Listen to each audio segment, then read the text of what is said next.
To begin our class. Good to see everybody out tonight. Hope everybody's had a good day. And one thing I'd like to encourage everybody to do, and I haven't been doing it enough, I'd really love to hear what you see. Some of this stuff is hard for me, you know, but anything that you see in there that I'd love to hear your comments on it, any observations that you have, because there's so much to see, and I'd appreciate any comments and things like that, and look for things that pertain to us. There's so much in Isaiah that talks to us this day, that not only to them, but it applying to us too. So I just say, speak up and have at it. So if you'll bow with me, we'll begin with a prayer. Our gracious Father in heaven, we thank you for this night. And we thank you for this word that you've given us, and especially this book, Isaiah, that tells so much about you and tells so much about what you want from us and what you're looking for, and revealing your thoughts and your intentions and your heart to us, Father. And help us to see these things. Help us to understand why you're doing all these things, and see the wonderful mercy, love that you have for us, and the desire to have a connection with us, Father. And just help us this night as we look at these nations that you're striving to show your people then and to us now, Father, that there's no reason to trust in them. There's nothing there to trust in, and that our trust should be in you. And we just pray all these things in Jesus' name. Amen. Okay, one of the questions I thought about asking the group here is, what are some of the messages that you've seen from Isaiah? What has stuck out to you in this book? There's hope even in the darkest hours. There's hope even in the darkest hours. A great theme in the whole book. You know, that's what we talked about first. Judgment, or hope, judgment. Hope through judgment is what it is that has to happen. What else, Danny? I feel like, especially through some of the texts and stuff we're doing now, it feels like just the gravity of sin. Very good, yeah. It costs so much. Yes, yeah, and God has to deal with that. That's a very good point. Buddy? The history, what I mean by that is the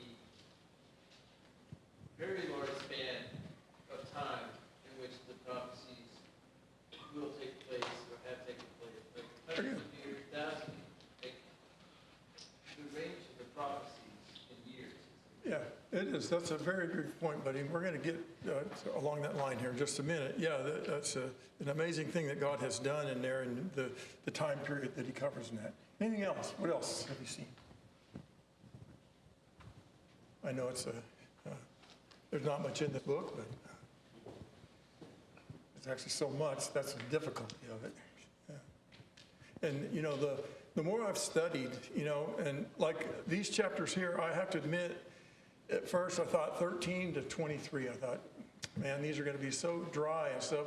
But the more you study them and start to uncover what's going on there, they are as rich as everything else in the book. There's some really, really neat things to learn from those things. So what else? Anything else? Tricia? Just that God knows those who are his and who are being faithful, no matter how few the number is. Absolutely.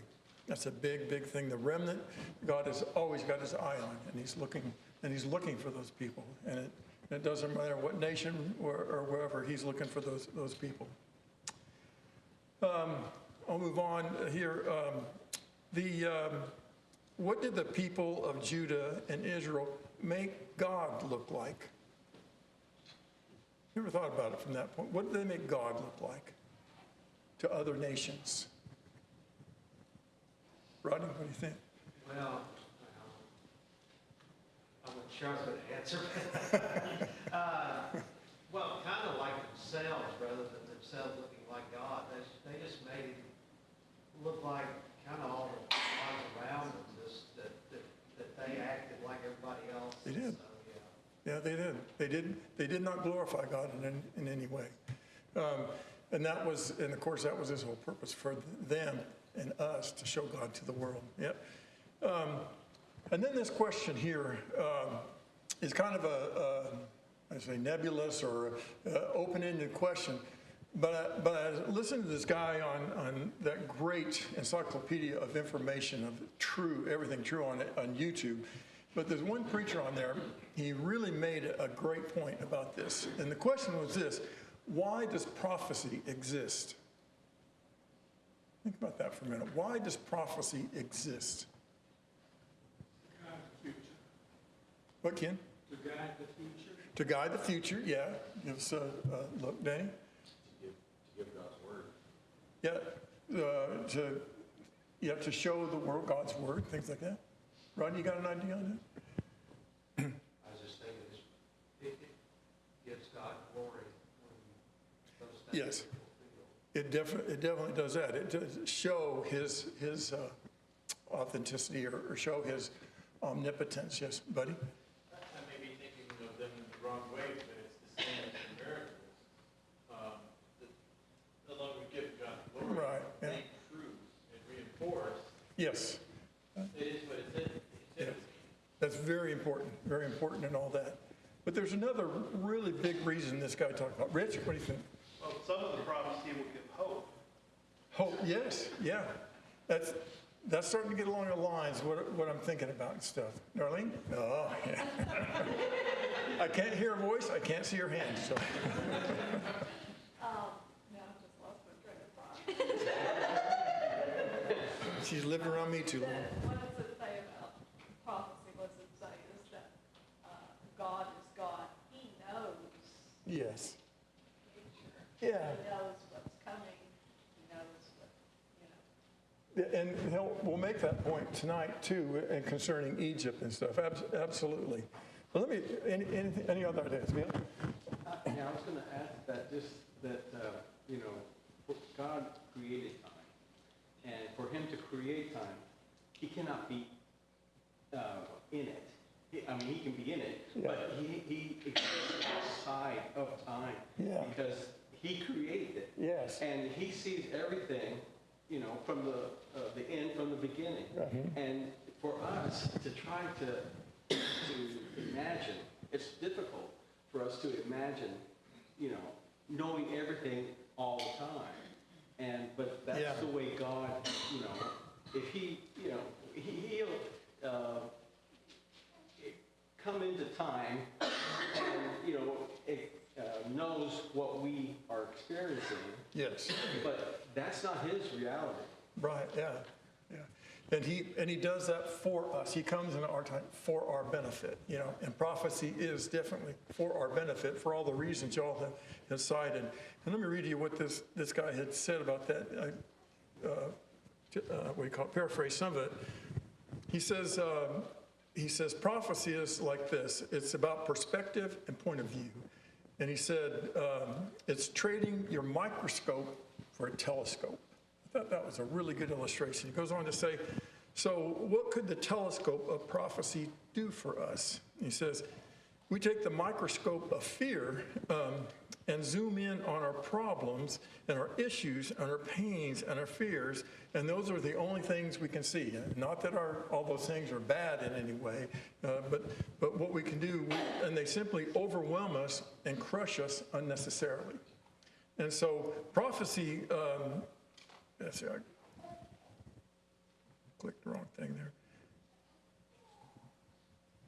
But prophecy helps us look through what he called the massive telescope of God's, this telescope into God's galaxy.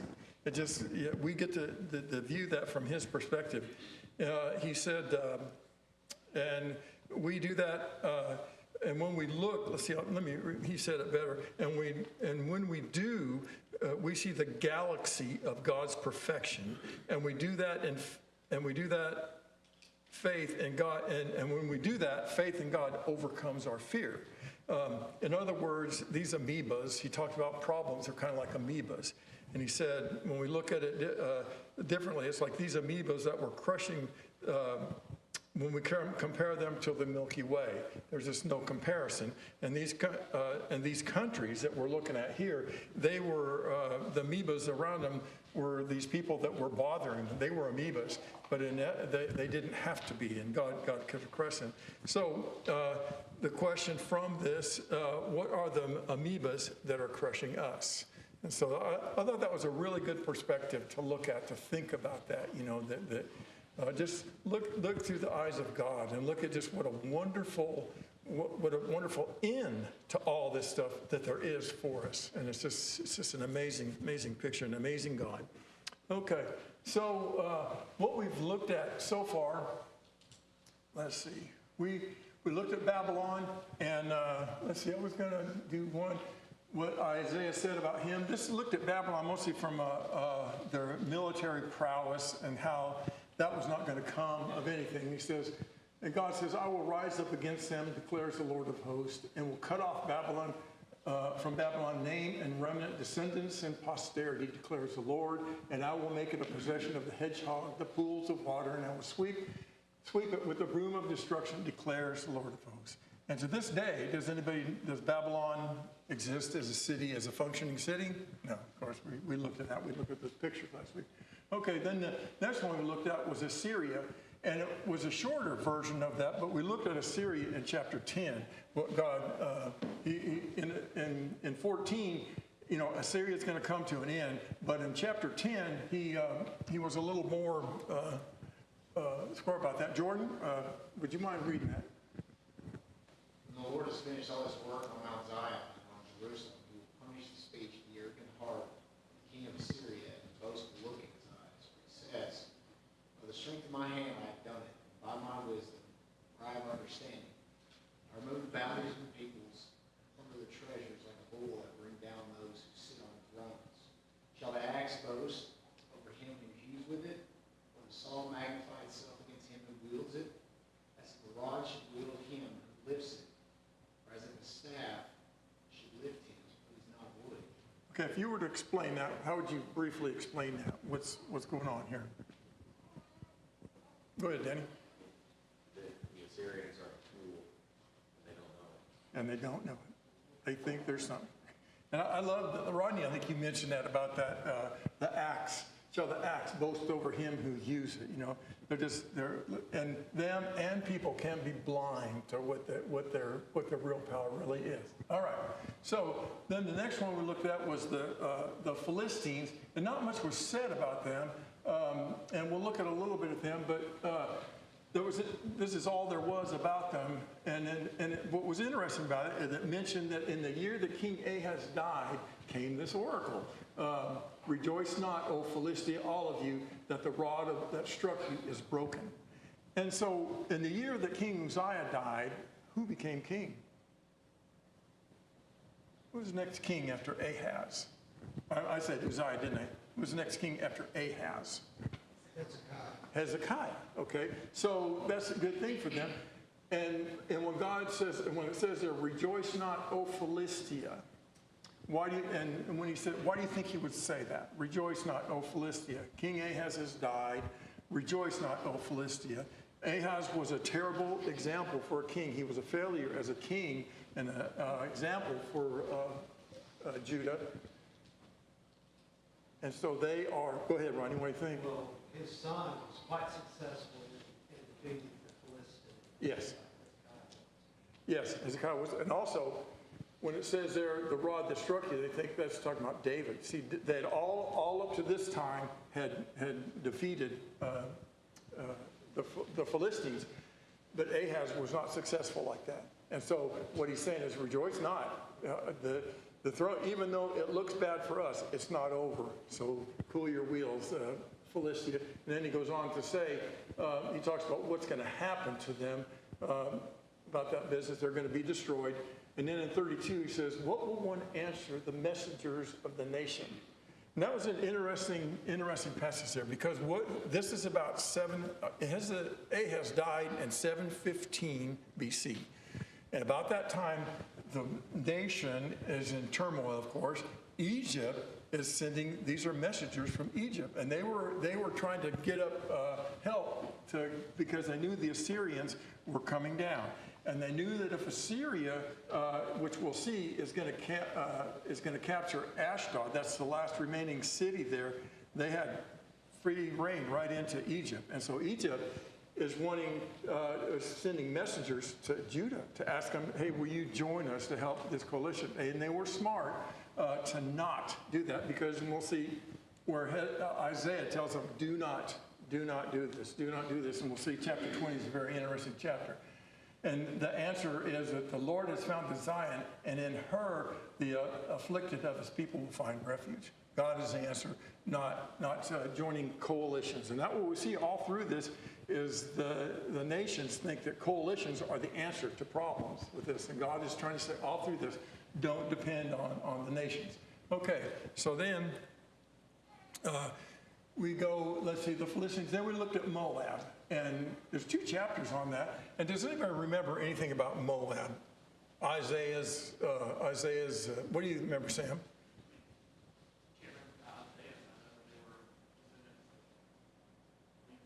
Lot, yeah. They were like kin. And Isaiah, remember how he felt about this? As I remember that. We didn't spend much time on it.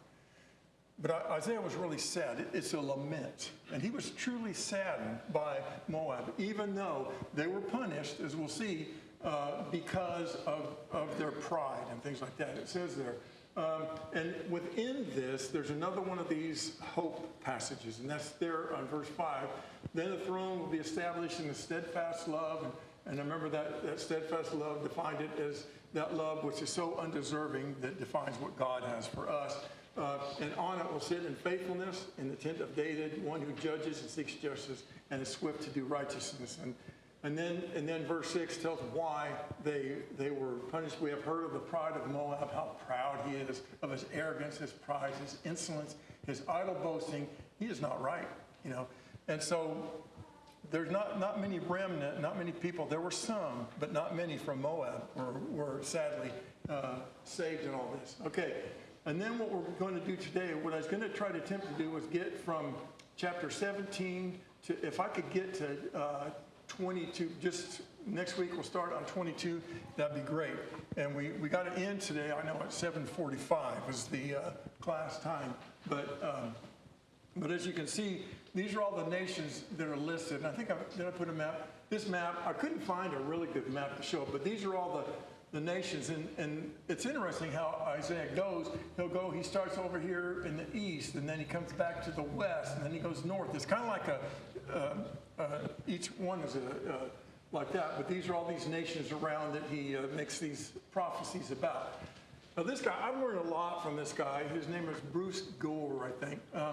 He's one of the most knowledgeable guys I've ever seen on the history. I'm amazed how much knowledge is in this man's head. And unfortunately, I don't know what he is, but when he gets to New Testament stuff, he completely loses me. But as far as Old Testament stuff, he is really good, really knowledgeable. And so I left that up there, as you can see, to credit the source. But see, we're in the time frame we're in now jumps around. Right at this moment in chapter 17, we're going to be about 732, somewhere in there. But then, and so Ahaz reigned from 735 to 715. And then we're going to, Isaiah kind of jumps around in time, and we'll do that tonight, jump around. But then in 715, Hezekiah is going to become king, and then he restores proper worship amidst all this. And he rejected overtures from Shabaka of Egypt. And there were some pictures of him out there. This is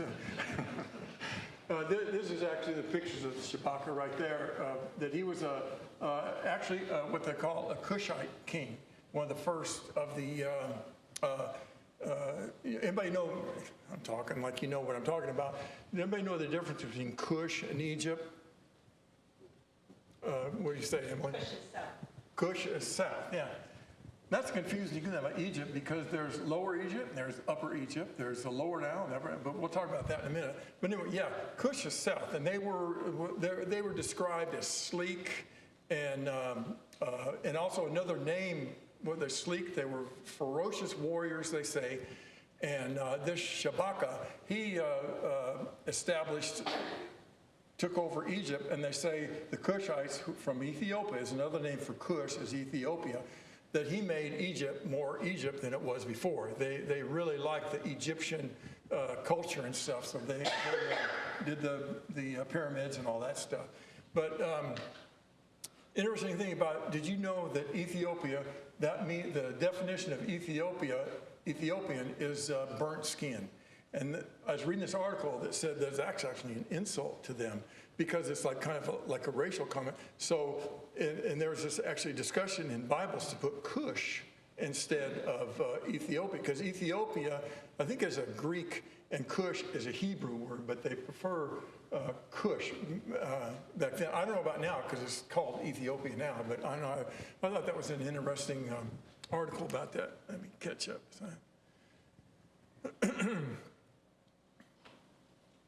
All right, so we got, yeah, and got talked about that. All right, there's a handsome guy there. And let's see, then after Shabaka brings his entourage in to try to get them to join, they don't. Instead, a year later, Ashdod fell to Sargon, okay? And the Ashdod was, like I say, the last city, there was like 5 city Philistine states, and it was the last Philistine state that Assyria hadn't taken, and now the path's open, and they're sweating in Egypt right now. So they were really trying to get those alliances up. And then, but 710, Egypt falls, it says fails, but falls to Sargon. And then about 710, Hezekiah could read the tea leaves, okay? What's interesting is Judah is safe from all this because they're paying Assyria, but Assyria's not giving them a hard time because all the other nations, they destroyed that. Damascus, they destroyed that, but Judah has been, and it's because of God. God has protected them, however, he has done that. But then Hezekiah, he can read the tea leaves, and I think he has in mind to revolt against them. But this is 710. So in 710, he starts building this famous tunnel. And I think that's, is that Walker? Or is that, no. But at any rate, that took a few years to build that. And anybody know about that tunnel? That's an amazing thing that they did.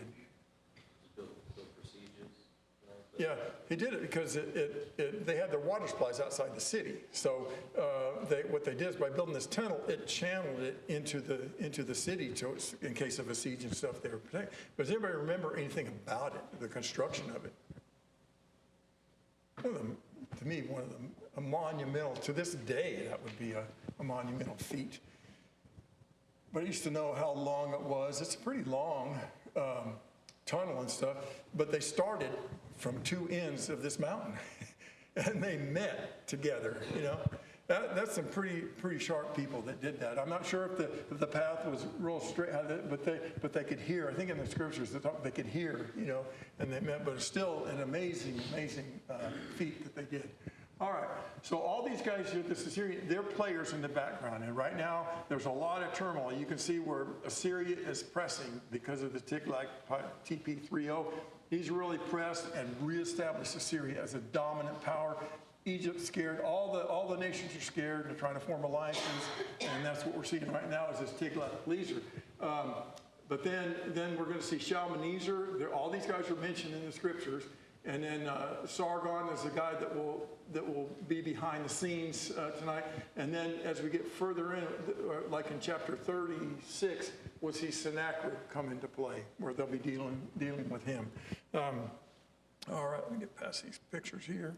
All right, so now let's get to the chapter 17, the oracle concerning Damascus. Now, what I found was fascinating about this is that when you look on YouTube, and I love listening to these guys, no matter how crazy they are, I'll listen to them, see what they have to say. But over and over and over again, there's so many people on there, they're talking about this is about to be fulfilled. They thought that during this war, that this passage was going to be fulfilled. And why would you think that? It says, Clint, would you mind reading that then?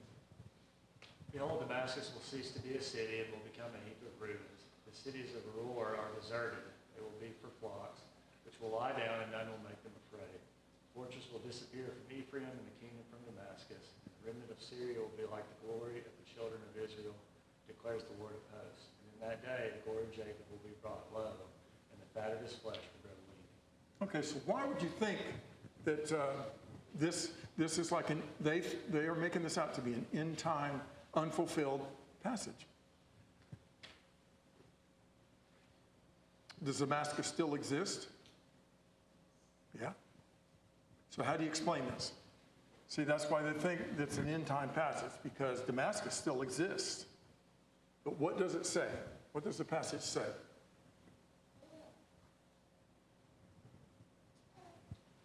It doesn't say that it would be gone, but the kingdom would be taken from.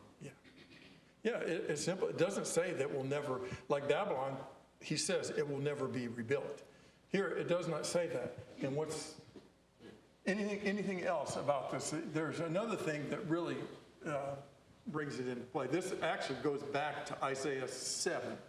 And remember in that chapter where Ahaz, what was his fear back in Isaiah? I don't know if you remember this. In that chapter 7, what was Ahaz's fear, the country of Judah, their fear at that time? Remember Damascus or Syria and Israel were wanting to wipe them off the face of the earth, okay? And so I think this problem is about them, because what we see here is, what is it also mentioned here? We see mentioned, in that day the glory will be brought low, okay? And right up here, the fortress will disappear from Ephraim and the kingdom from Damascus. I think this is a prophecy about what is about to happen to Damascus or Syria and Israel. They were both destroyed, and that was in 732. Damascus was wiped out by the Assyrians, and then when was Israel wiped out by the Assyrians? That's a big date. 722. Yeah, good, very good. So I think because they're included in there, that kind of tells you that that's probably the context of that. Clint, were you going to say something? Oh, I was actually going to ask about that. I was a little confused on that earlier. The remnant of Syria will be like the glory of the children of Israel. When I read it, I thought was he being facetious there? Yeah. Yeah. The glory of Jacob will be brought low. Yeah, there will be no glory in that. Let's see what else about that.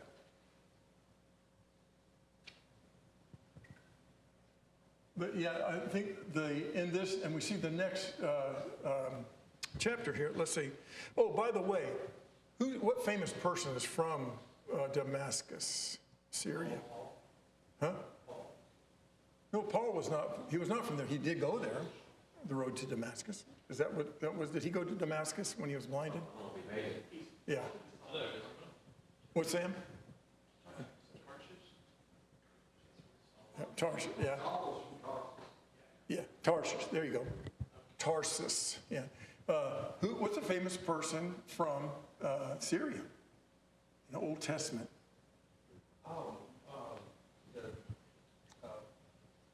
was a leper. Yes. Gears are turning. Yeah.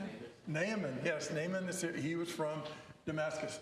There's another, a famous person from Ethiopia. There was, we'll get to that later, but think of another famous person from Ethiopia, and you probably all know that right off the top of your heads. But let's see, and then he goes on to say, and it shall be as when this is talking about Israel, I think, and Damascus included. But to this day, I don't think Damascus is much of it. It's a very unwieldy place as far as what I can understand. But people still go there. But you talk about what's going to happen to them, and I probably need to hurry to get through this. But and it shall be as when the reaper gathers standing grain and his arm harvests ears, as when one gleans ears of grain in the valley of Rephaim. And that was in Israel, and that was a very beautiful place, and it was very lush and productive. But gleanings will be left in it, as when all this tree is beaten, 2 or 3 berries, and the top of the highest bough 4 or 5 on the branches of a fruit tree, declares the Lord God. That means that there's just going to be nothing left of these countries. very little left. And then it goes on, there'll be 3 in that days of what it's going to be like in Israel. And this first one here, in that day a man will look to his maker, and his eyes will look on the Holy One of Israel. That was the first one. In that day in Israel, like when they're destroyed, the glory of Jacob will be brought low, and the fat of his flesh will grow lean. He goes on to describe that, how it will be. In that day also, they will begin to look back to God on that. But then the third one here, in that day, their strong cities will be like the deserted places of the wooded heights and hilltops, which they deserted because of the children of Israel, and there will be desolation. You have forgotten the God of your salvation and not remembered the rock of your refuge. And goes on to talk about that. All right. And this was kind of a neat passage that was added in. Let's see. There's 2 realities here. There's the apparent reality and there's the real reality. And what do you think is one or the other? Johnny, would you mind reading that? And think about that. What is the apparent reality and what is the real reality here? All the thunder of many peoples, they thunder like the thundering of the sea. All the roar of the nations, they roar like the roaring of the mighty waters. The nations roar like the roaring of many waters, but he will rebuke them, and they will flee far away. Chased like chaff on the mountains before the wind, and whirling dust before the storm.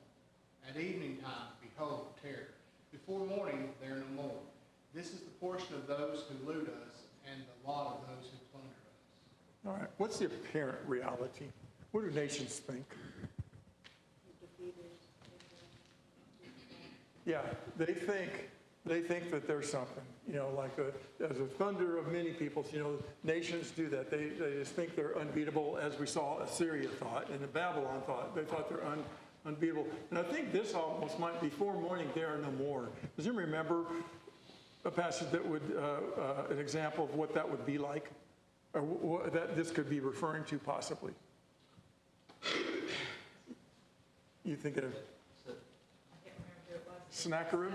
Yeah, that could be. Remember that he captured all the cities, 46 cities, he says, and then he was at the gate of Jerusalem, and he's threatening to go in there. And Hezekiah prays to God, and God answers his prayer. The next morning, they're gone. 185,000 killed or something, but in the morning, there are no more. And this is the thing. The reality is God is in control. And that's what we're going to see all through this. There's the reality of what people think, but the real reality is God is behind the scenes, causing these things to happen. I'm amazed at how much He has worked in all of this to make it happen, so that the Christ can come and He can bless us and stuff. But that was one thing. All right. So the next one, we looked at Syria and Israel, and then there's Ethiopia. Remember I said Ethiopia, that they changed their name. Who was a famous Ethiopian person in the Bible? Looking forward to this. Who do you think, Emily? The eunuch, yes, that he came from there. Let's see. So I'm going to run out of time, I think. What do you think the whirring wings, land of whirring wings beyond, that is beyond the rivers of Cush? The whirring wings. It's interesting how Isaiah and God describe places. I guess that area there's a lot of flying, pesky insects, and I think that's what he's looking at like that. And what they were doing, and we saw that they sent ambassadors by the sea and vessels of papyrus on the waters, and that's what they were doing. They were sending people out trying to get people to help them, to go with them on defeating the Assyrians. Let's see, but then God says right here, all you inhabitants of the world who dwell on earth, they come to, with these wanting their help, but this is what the reply is right here. All you inhabitants of the world who dwell on earth, when a signal is raised on the mountains, look. When a trumpet is blown, hear. What they're saying, the idea is this is going to be the real answer. When God establishes His kingdom, this is where you need to look. This is where you need to go. Let's see. It's interesting it points out what to look for, what to hear. Do you recognize this as God's work? Yeah. It's almost that kind of Very good, yeah. It says up here, which sends ambassadors by the sea, and they say that's referring to the Nile. And you know, does anybody know anything about the Nile River? Have you ever looked at some of the stuff about it? It's a fascinating river. Crocodiles, yeah, it has a large amount of crocodiles. Average of what, they're over 15 feet or something. I mean, it's not a place you go swimming, they advise there. What else about the Nile? Sam, you know something, I know. Branches, yes. Except for the last 400 miles, they say there's not. And, but you know how long the river is? They say it's between 4,100 and 4,200 miles long. And it's not the longest. You know what river's longer? Not by a lot. Amazon, yeah. It's like 42 to 43, this article, I read about that. But another interesting thing about it is that, Tom, go ahead. It flows north. It flows north. It's one of the few rivers that flow north. Did you know not in Tennessee, but in the United States, we have a river that flows north? Know where that's at? Anybody here from Florida? Is that what you're going to say, Robert? No? In Florida, there's one, it's about 318 miles long, it said. I forget what that's called. I think it goes all the way to Jacksonville or somewhere along there. But yeah, that flows north to south but in all that distance, it drops like 30 feet. And so it's very slow flowing, but it does. But as Tom said, the Nile flows north to south. I don't think I put a map up there. I should have put a map up there. And the Nile was so predictable. Pardon me? South to north. That too. The Nile was so predictable in that time that when it started, like you said, they called it the Upper Nile and the Lower Nile. And the reason they called it the Upper Nile, and that was in the south, is because that's where the river started. Lake Victoria starts in the south. They call it the Upper Nile, and it goes down to the Mediterranean Sea from there. But they say as it comes out and it flows through these rocks, they could tell by where the level on the rocks, these rocks that it went through, they could tell how far it was going to go. It became very predictable on that. And it was we'll see, it's their lifeblood. They depended on that. What's interesting about the Nile, it flows from south to north at about close to 5 miles an hour. But the interesting thing about the prevailing wind is from the north. So you go with the current going up it or down it, so to speak, going north. But the wind, you can sail back on that. And that was a very valuable thing. And it, as Sam said, there's lots of tributaries that were very important. It supplied so much. It was, like I said, it was responsible for the life. They say the weather there is really not, or I don't know if it is then, they said it was very nice weather there too. It was just not a bad place at all. All right, let's see. Then we go, that's the Lord, this is what this. But at any rate, yeah, they are going to be, let's see, this one here. This is when they, like the language here, like God is, he's just kind of, Bill, what you were saying, he is outside of all this.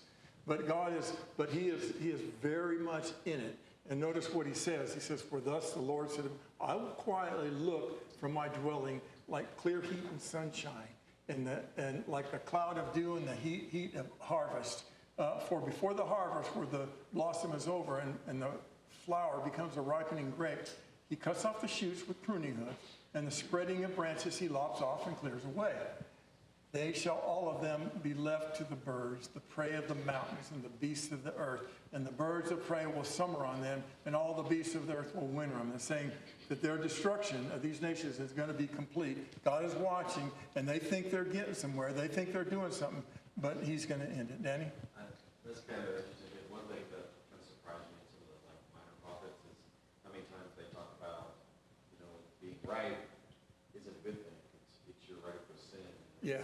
Yeah. That harvest is a judgment time. Yeah. So harvests aren't always good. Yeah. This is a harvest of the wicked. Yeah. Yeah. Very good. All right. And again, to me, it's interesting how God is pulling the strings and all this stuff. And then, this is, are we talking about Egypt? Or no, this is talking about Ethiopia. He says, but at the end of all this, at that time a tribute will be brought to the Lord of hosts. And we see that the Ethiopian eunuch, he's part of this business. From a people tall and smooth, from a people feared near and far, a nation mighty and conquering, whose lands they were a mighty nation. But then they fell. But they afterwards, to Mount Zion, the place of the name of the Lord of hosts, they did. God brought them back in. All right.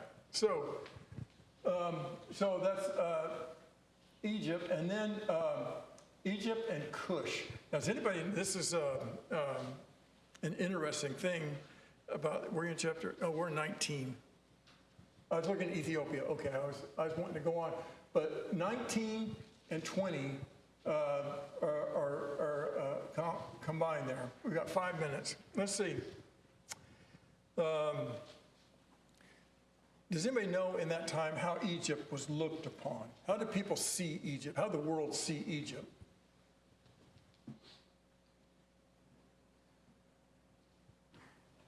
Have you ever heard anything about what are they known for?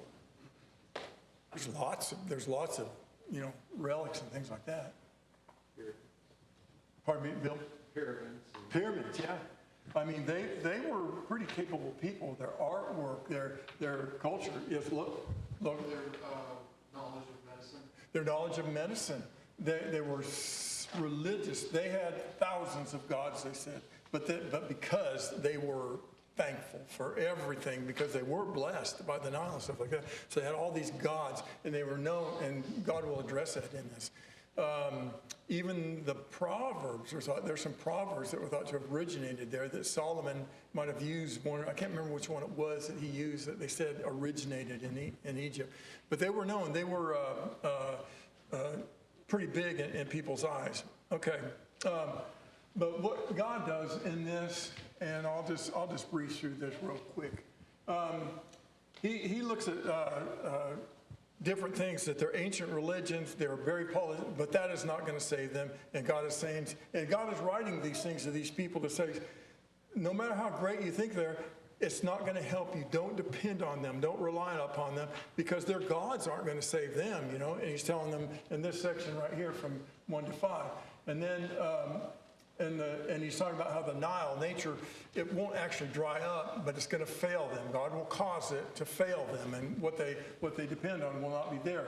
And then he says, those who are the pillar in 10 there, it says, those that pillar will be crushed, and all who work for Pharaoh will be grieved. The princes of Zoan, that's a big city in Egypt, are utter, the wisest of counselors, Pharaoh will give stupid course. How can you say to a Pharaoh, I'm a son of the wise, a son of the kings? It's like, they will not have anything to say, but they will have no answer for anything. God's saying you do not want to depend on them.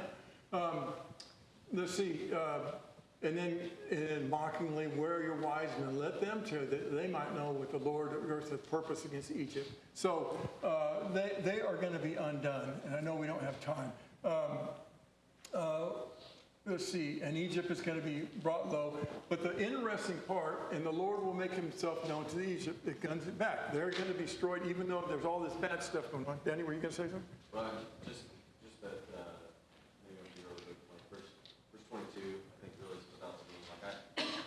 Like before this class and stuff, I think about Isaiah and remnant being an Israel remnant and those kind of things, but you see through all these nations, stuff like 22, he's going to strike Egypt. Yeah. They will return to the Lord. Like even good. Egypt Very good. has that remnant, but we don't think that way. Always. I don't think that way. Yeah, and God is always. It's not the last. Destruction is not the last word. He keeps saying it over and over again. And you see it with them. And the Lord will make himself known to the Egyptians, and the Egyptians will know the Lord in that day.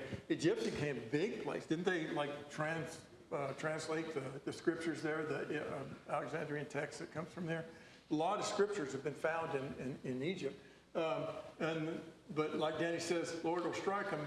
And I think that's a fascinating term. What do you see there in that verse 22? What is that a picture of? That, and also, Jesus, and also the Exodus. See, the Israelites went exodus, and now God is going to make an exodus of them too. Listen, he will listen to the pleas of mercy and heal them. And then in that day, it goes on to say, all these nations, Assyria, from Assyria to Egypt, there'll be a highway, and Assyria will come into Egypt, and Egypt and Assyria, and the Egypt will worship with the Assyrian. There's going to be a new day in the kingdom, and it goes on to talk about that. And when the Lord of hosts has a blessed saying, blessed be Egypt, my people, and Assyria, the work of my hands, and Israel, my inheritance. It's going to be all different. God has a different plan in mind in the end. 1 minute, and then we'll start on this. This is only 6 verses in this chapter, but this is probably one of the more interesting things about what Isaiah does here in this chapter. So we'll start at chapter 20 next week. Thank you. Thank you for your comments. I appreciate that a lot.